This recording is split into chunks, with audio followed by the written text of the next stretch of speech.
सलाम, सत श्री अकाल, वणक्कम। आपका इस स्पेशल एपिसोड में स्वागत है। ये जो विशेष सीरीज़ है फिल्मिक स्टोरी टेलिंग विद आशीष जौहरी, और इसमें हम बातचीत कर रहे हैं सॉन्ग्स एंड स्टोरी टेलिंग की। गानों के पिक्चराइजेशन के ज़रिए कैसे कहानी को आगे बढ़ाया जाता है, इस पर हमारी ये सीरीज़ आधारित है। और इस पे हम लोग लगातार डिस्कशन कर रहे हैं कि कैसे ये कार्य होता आया है। और अभी हाल फिलहाल हम बात कर रहे हैं फिल्म मुसाफिर की।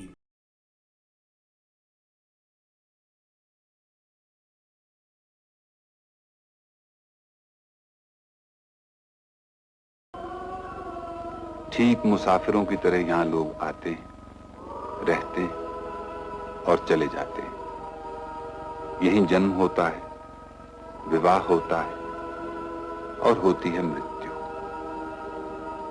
मुसाफिर 3 किराएदारों के इसी जीवन चक्र की कहानी है। यस, 1957 की ये फिल्म मुसाफिर, जो कि ऋषिकेश मुखर्जी की डेब्यू फिल्म थी। इसमें दिलीप कुमार, किशोर कुमार, सुचित्रा सेन, उषा किरण, शेखर, सभी लोग शामिल थे, निरूपा रॉय। यस, इतनी बड़ी स्टार कास्ट थी। एक अद्भुत सी स्टोरी थी। जैसे कि आपको बताया था, ये एक मकान है, इसको अलग अलग लोग किराए से लेते हैं।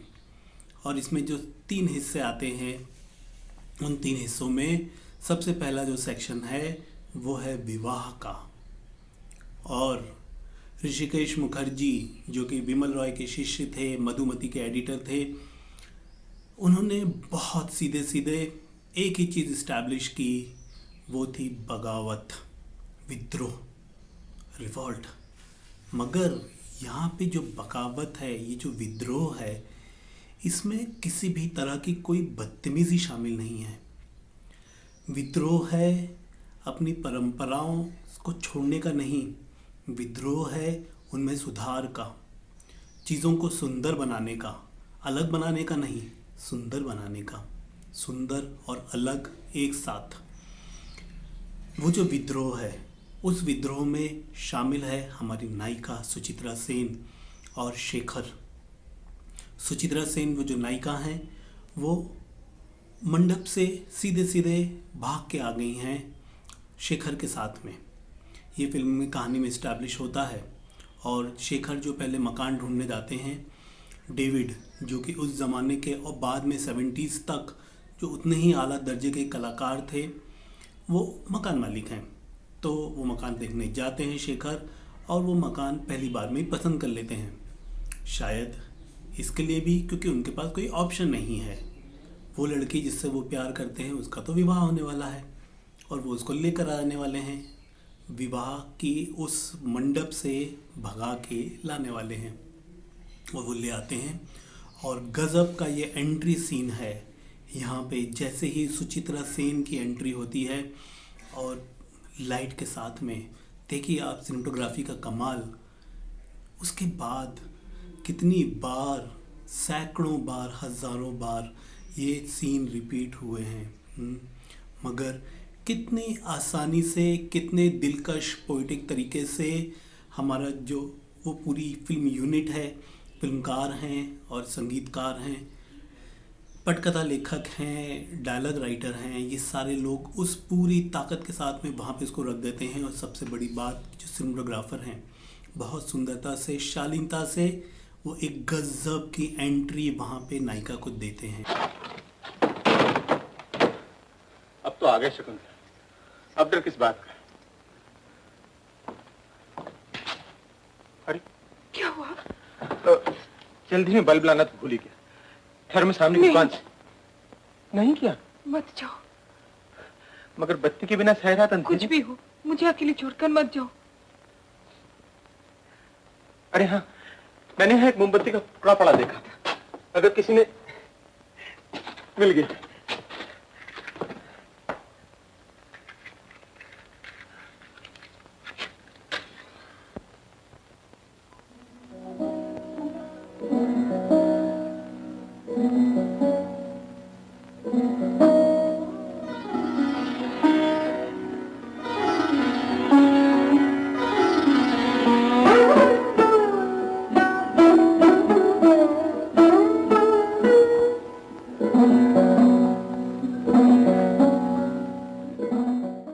सेन, जो कि उस ज़माने में भी उतनी ही बड़ी नायिका थी, वो इस फिल्म में हैं, मगर वो इसमें दिलीप कुमार के साथ नहीं हैं। जबकि दिलीप कुमार और सुचित्रा साथ में देवदास कर रहे थे या कर चुके थे उस समय तक, क्योंकि देवदास भी 56-57 की ही रिलीज़ है। तो मगर इस फिल्म में वो शेखर के साथ में हैं और एक ज़बरदस्त एंट्री उनको मिलती है और उसके बाद सिलसिला आगे बढ़ता है, वो कहानी आगे बढ़ती है। इस्टेब्लिश हो रहा है कि यहाँ पे इन दोनों का विवाह होना है और ये विवाह होता है। मगर विवाह के बाद ये बात भी वहाँ पे बहुत सुंदरता से हमारे डायलॉग राइटर जो हैं राजेंद्र सिंह बेदी, जो कि बहुत आला दर्जे के संवाद लेखक थे, विमल रॉय ने तो उनके साथ लगातार काम किया ही, वो इंडिपेंडेंट फिल्म मेकर भी बने और बहुत सुंदर और नेशनल अवार्ड विनिंग फिल्म उन्होंने बनाई हैं। उसकी बातें फिर कभी। तो राजेंद्र सिंह बेदी के जो डायलॉग्स हैं उनके ज़रिए कहानी को आगे बढ़ाया जाता है और वहाँ पे ये इस्टेब्लिश होता है कि जो नायक के माता पिता हैं वो नायक से खफा हैं, क्योंकि नायक ने उनकी मर्ज़ी के बिना शादी की है। और फिर उसके बाद वो सीक्वेंस चलता है। इसमें बार बार एक सीक्वेंस रिपीट होता है। जो हमारे मकान मालिक हैं डेविड, जैसे ही वो मकान किराए से देते हैं तो ठीक ऊपर बाहर पोर्च में वहाँ पे ऊपर टूलेट का वो जो एक तख्ती लगी है, वो टूलेट की तख्ती को बार बार घुमाते हैं। जैसे ही कोई किराएदार को वो मकान देते हैं तो उसको घुमा देते हैं और जैसे ही वो मकान खाली होता है तो उसको वो वापस टूलेट पे ले आते हैं। ये टूलेट का जो इतनी सी तख्ती घुमाने वाली जो बात है, ये उस पूरी फिल्म के सारे हिस्सों की कड़ियों को जोड़ता है। ये फिल्म को बिखरने नहीं देता। हमारे यहाँ इस टेक्निक पे लगातार बहुत सारे फिल्मकार काम तो करते हैं, मगर जहाँ पे चूक होती हैं वो इन्हीं चीज़ों में होती हैं। पहला हिस्सा अलग हो गया, दूसरा हिस्सा अलग हो गया, उसमें तालमेल ही नहीं बैठ रहा। मगर हमारे जो एडिटर हैं, हमारे जो डायरेक्टर हैं ऋषिकेश मुखर्जी, वो बहुत सलीके से, बहुत सिस्टमेटिकली कमांड के साथ में अपनी पहली फिल्म में ये कमाल कर जाते हैं कि वो सीन दर सीन दर्शक को जोड़े रखते हैं। वो कहानी को पलटने नहीं देते, बिखरने नहीं देते हैं। एक सीन और रिपीट होता है, जो घर का बरामदा है। घर के बरामदे से बाहर की दुकान का एक व्यू आता है और हमारी जो नायिका है वो नायिका वहाँ पे खड़ी हुई है उदास। ये सीन भी बार बार हर सीक्वेंस में रिपीट होता है। ये दूसरे सेक्शन में भी आता है जिसमें किशोर कुमार और निरूपा रॉय हैं। ये लास्ट वाले सेक्शन में भी आता है जिसमें दिलीप कुमार हैं, उषा किरण हैं। वहाँ पे खड़े होते हैं, हमारी नायिका खड़ी होती है उदास, और फिर हमारा नायक आके उनको बताते हैं, उनको ढांढस बताते हैं, उनको बताते हैं किस तरीके से चीज़ें बदल जाएंगी। हमारी फिल्म में बहुत सिंपली स्टोरी टेलिंग चल रही है।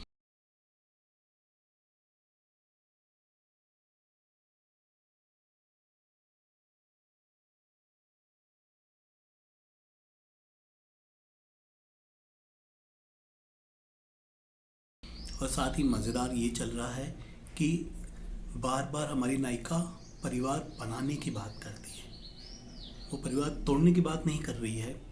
जबकि हमारे नायक जो हैं शेखर, वो इतनी हिम्मत उनके अंदर है कि वो कह रहे हैं कि नहीं, अब जो भी है तुम मेरी पत्नी हो और हम जीवन भर साथ निभाएंगे, और माता पिता अगर राज़ी नहीं होते हैं तो उनको नहीं होने दो। ये भी हमारे नायक का भाव है। मगर हमारी नायिका जो है वो इसके लिए तैयार नहीं है और वो सतत प्रयासरत है, बराबर कोशिश कर रही है कि कैसे तो भी वो जो सास ससुर हैं उसके वो आ जाएं एक बार और चीज़ें ना सेटल हो जाएं। परिवार को बनाए रखने की, परिवार को सुंदर बनाने की ये कोशिश, ये भारतीय कोशिश है। ये हमारी ट्रेडिशनल वैल्यूज़ हैं। ऋषिकेश मुखर्जी बहुत सुंदरता से इस वैल्यू को स्थापित करते हैं। आई रिपीट, यहाँ पर विद्रोह है, हमारे नायक और नायिका विद्रोह कर रहे हैं, मगर इसमें बदतमीज़ी नहीं है, इसमें किसी किस्म का द्वेष नहीं है, किसी किस्म का कोई क्रोध नहीं है। ये परिवार को सुंदर बनाने की कोशिश है, समाज की व्यवस्थाओं में सुधार की कोशिश है। ये ऋषिकेश मुखर्जी हैं। और इसमें फिर वो गाना आता है, बहुत सुंदर सा भजन है जो कि सुचित्रा सेन के ऊपर फिल्माया गया है। और कहानी यहाँ से टर्न ले लेती है। हरि गुण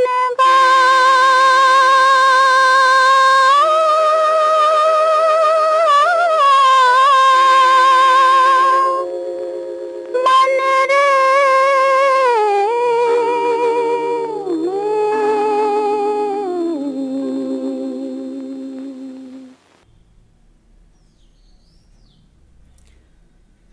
नायिका माता पिता को नहीं पहचानती। नायिका के अपने माता पिता नहीं हैं और नायिका जो हीरो हैं हमारे शेखर, उनके माता पिता को नहीं पहचानती हैं। वो आते तो हैं वो दोनों, मगर हमारी नायिका चूँकि नहीं जानती, उनको लगता है कि ये मकान मालिक और उनकी पत्नी हैं, तो वो उनको गेस्ट जैसा सम्मान देती हैं, बिठाती हैं। और चूँकि कोई बड़ा उनके घर में आया है पहली बार, वो माता पिता समान हैं, तो वो उनका उतना ही सम्मान करती हैं। उनको जाने नहीं देती, उनको कहती है कि नहीं, जो भी रूखी सूखी है आप खा के जाएंगे, और ज़िद करती है, उनको रोकती है। ये जो भजन है, ये भजन उस बदलाव का काम करता है। नायक के जो पिता हैं वो नाराज़ हैं, मगर उनकी नाराज़गी इसके लिए है क्योंकि वो मान के चल रहे हैं कि लड़का चूँकि एक ऐसी लड़की को लेकर आया है तो ज़रूर से कोई दिक्कत है लड़की में, तो वो नहीं चाहेंगे कि ऐसी लड़की मेरे घर की बहू बने, और अगर ये बन गई है तो मैं मेरे बेटे से रिश्ता ख़त्म कर लूँगा, ऐसा उनका कहना है। मगर जैसे ही वो भजन आता है, कहानी में ट्विस्ट आता है। ट्विस्ट लाने के लिए ऋषिकेश मुखर्जी कुछ महान सरप्राइज नहीं करते। फिल्म में लगातार सरप्राइजेज हैं, मगर सरप्राइज देने के लिए सरप्राइज नहीं है। ये स्टोरी टेलिंग के वो सरप्राइजेज हैं वो जो नॉर्मली आपको कहानी में बांध के रखते हैं, कुछ नया देखने के लिए लगातार मोटिवेट कर रहे होते हैं। आपको पता है कुछ नया घटने वाला है, मगर बहुत ही सुंदरता से, बहुत ही शालीनता से ये घटने वाला है। ये कर रहे हैं ऋषिकेश मुखर्जी, और ये जो गाना है, ये गाना उस कहानी में ट्विस्ट लेकर आता है, उसको आगे बढ़ाता है और फाइनली काम करता है ये पिता के स्वभाव को बदलने में, और उनके उस भाव को बदलने में जो कि वो अपने बेटे के खिलाफ और बहू के खिलाफ रख के बैठे हैं। माँ जो हैं दुर्गा खोटे, माँ तो बेटे के पक्ष में है ही, मगर माँ भी धीमे से बगावत करती हैं। माँ भी अपने उस दायरे में पिता को कहती हैं कि नहीं, मैं तो यहाँ से खाना खा के जाऊँगी, आपको नहीं खाना है तो आप भले ही नहीं खाएं। बार बार ऋषिकेश मुखर्जी इस जो हमारा जो परिवार है, इस परिवार को सुंदर बनाने की कोशिश कर रहे होते हैं। लगातार वो हिंट दे रहे होते हैं कि कैसे आप अपनी सीमाओं में चीज़ों को सुंदर बनाने के लगातार प्रयास कर सकते हैं। ये विशाल सिनेमा है, ऋषिकेश मुखर्जी का विशाल सिनेमा। क्या वो कारण है कि जो आज राजकुमार हिरानी जैसा व्यक्ति, इतना सुपरहिट वो डायरेक्टर है, वो फॉलो करते हैं ऋषिकेश मुखर्जी की फिल्मों को, उनकी स्टोरी टेलिंग को। ये है ऋषिकेश मुखर्जी का सिनेमा, बहुत वृहद और व्यापक, और साथ ही परिवार में सिमटा हुआ। फैमिली यूनिट को बना के रखना, बचा के रखना, सुंदर बनाना, ये हर फिल्म में ऋषिकेश मुखर्जी कर रहे होते हैं। हमारे जीवन को सुंदर बनाने के लिए वो लगातार अपनी कहानियों में वो चीज़ें ला रहे होते हैं जो कि हमको देखने को मिलती हैं। वो भले ही बाद में फिल्म आनंद हो, बावर्ची हो, अभिमान हो, कोई भी हो, चुपके चुपके हो। कॉमेडी जॉनर में तो ऋषिकेश मुखर्जी ने अद्भुत ही काम किया है। ऋषिकेश मुखर्जी बाद में पूना फिल्म इंस्टीट्यूट के निदेशक भी रहे। उनके सिखाए हुए स्टूडेंट्स आज भी फिल्म इंडस्ट्री में कमाल करते हैं। मगर ये जो स्टोरी टेलिंग की शुरुआत ऋषिकेश मुखर्जी करते हैं, ये इन्हीं सुंदर वैल्यूज़ के साथ में करते हैं। आप ज़रूर से देखिए, ये फिल्म YouTube पे उपलब्ध है, ये गाना भी उपलब्ध है, और देखिए कि ना सॉन्ग एंड स्टोरी टेलिंग किस तरीके से भारतीय परंपरा में काम करती है, भारतीय सिनेमा में कहानी को ये आगे बढ़ाती है। ये बहुत जीवंत प्रक्रिया है। ये this is not something static और स्टेगनेंट। ये इसमें भाव है, इसमें रवानी है, और इसमें बहुत कुछ है, सुंदर है, जीवन है। ज़रूर से देखिए और बने रहिए हमारे साथ में। फिल्मी की स्टोरी टेलिंग विद आशीष जौहरी में और भी बहुत सारी बातें होंगी। मुसाफिर के आने वाले सीन्स के बारे में बातें होंगी, आने वाली कहानी के बारे में बात होगी। तो बने रहिए हमारे साथ में। मोबिलोग्राफी चैनल को सब्सक्राइब कीजिए। यहाँ पे और भी बहुत सारी एक्टिविटीज़ हैं, उनसे जुड़िए, देखिए कि यहाँ पे क्या गज़ब हो रहा है। आपके फीडबैक का स्वागत है, खुल के दीजिए। Thank you.